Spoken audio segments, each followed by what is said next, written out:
Kristi Noem, gone. Pam Bondi, gone. Is Stephen Miller next?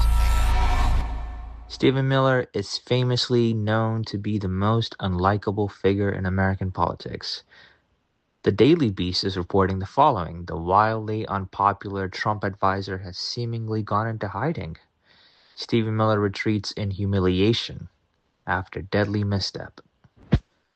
Here's what the article says. Stephen Miller, the architect of Donald Trump's most severe immigration policies, has seemingly been hiding from the American public.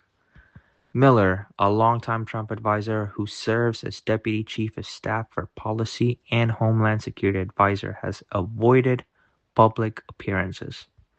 The New York Times reported in wake of a disastrous immigration crackdown that culminated in the deaths of two American citizens in Minnesota, Alex Preddy and Renee Good, both 37 years old, at the hands of federal agents.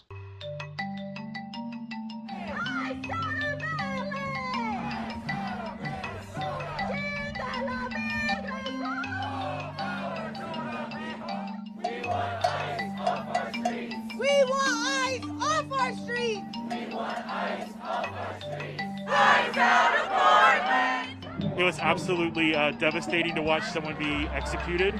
We've seen this from every angle, and to have to be lied to by our government and saying that like it was something other than it was when we see video evidence of it, it's staggering that that someone who is a veteran administration nurse was executed by the government he was serving as well.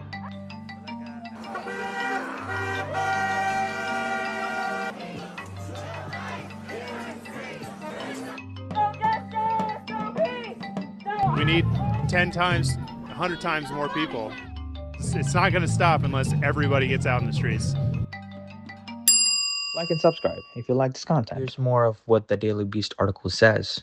Additionally, a Times analysis found that Miller appeared on Fox News, the president's favorite network, once every 4 days since Trump returned to the White House. But in the wake of Preddy's January 27th death, Miller appeared on the network only twice in February.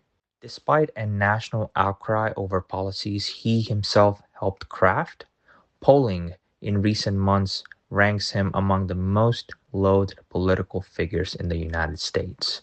Miller still presides over shaping new zero-tolerance immigration policies, just not publicly. Although Miller has outlasted other key players at the Department of Homeland Security, it was reportedly Miller who first drew outrage for labeling Preddy, a Veterans Affairs nurse who was protesting in Minneapolis, a would-be assassin in an X post immediately following his death. Watch what Todd Lyons said about this incident. So Secretary Noem and Stephen Miller have called Renee Good and Alex Preddy domestic terrorists. So did Secretary Noem and Stephen Miller's comments impede or bias the investigations? Ma'am, I don't want to comment on what comments they made. That's their comments. But again, I don't want to put my finger on the scales of the investigation. Well, I understand you don't speak for them, and I'm not asking you to. I'm asking whether having the Secretary of Homeland Security and the President's Homeland Security Advisor call the subjects of an ongoing investigation domestic terrorists, whether their doing that impedes or biases those investigations. Ma'am, again, thank you for saying that I don't represent them. I just think I can't speak to that. But you don't speak for them. Because I don't know what information was presented to them at that time.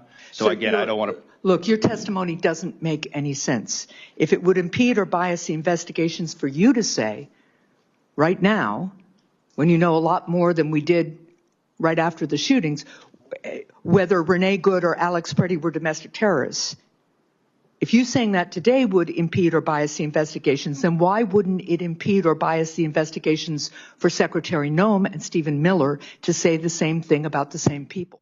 There have been reports that Todd Lyons has been hospitalized at least twice for stress-related issues as he has carried out President Donald Trump's aggressive immigration agenda, strain that has caused him to struggle to make key decisions for the agency, according to two current and two former administration officials. The hospitalizations took place over the last 7 months. In one incident in December, Lyons' security detail drove him to a hospital in Washington and he was admitted overnight, according to one former and two current administration officials.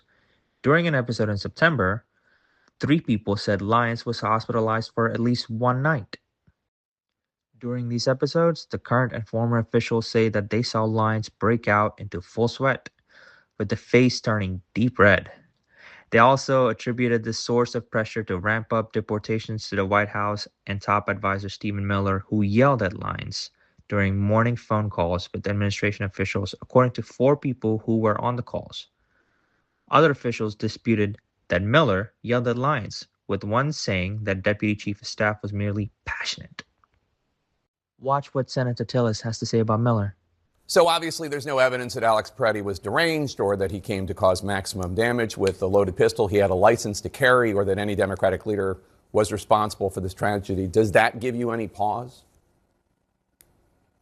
It gives me pause that you had people like Stephen Miller calling the shots that actually I believe that maybe Kristi Noem acted on. It was Stephen Miller that was talking about a terrorist brandishing a gun. It was Stephen Miller who said it was the position of the United States that we should go after Greenland. It's Stephen Miller that's been repeatedly responsible for embarrassments for the President of the United States by acting too quickly, speaking first and thinking later.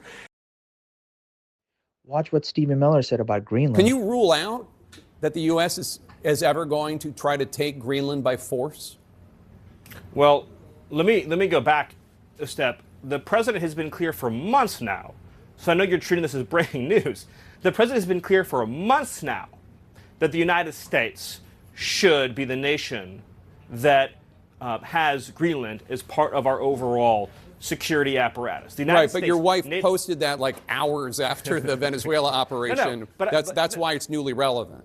No, I'm not, and I'll talk with you about it for an hour. I think it's a really important conversation. I just wanted to reset, Jake, by making clear that it has been the formal position of the U.S. government since the beginning of this administration, frankly, going back into the previous Trump administration, that Greenland should be part of the United States. The president has been very clear about that. That is the formal position of the U.S. government. Going back to Senator Tillis. Do you think Stephen Miller should go? Oh, of course I do. I think Stephen Miller is one of the. Not only does Stephen really want to just paint a picture, he's not worried about substance, more worried about form, but I also think that he has an outsized influence over the operations of the cabinet. And I believe we've got qualified cabinet members there that sometimes are doing less than what they want to because of his direction and his outsized influence. He's a big problem in this administration. He has been from the beginning. The Daily Mail sums it up. Miller's heavy-handed oversight has made him the driving force behind Trump's immigration crackdown, while also fueling chaos and confusion within the department. In short, let's be honest here, the dark heart of this administration is not Noem, it's Stephen Miller, and he needs to be next.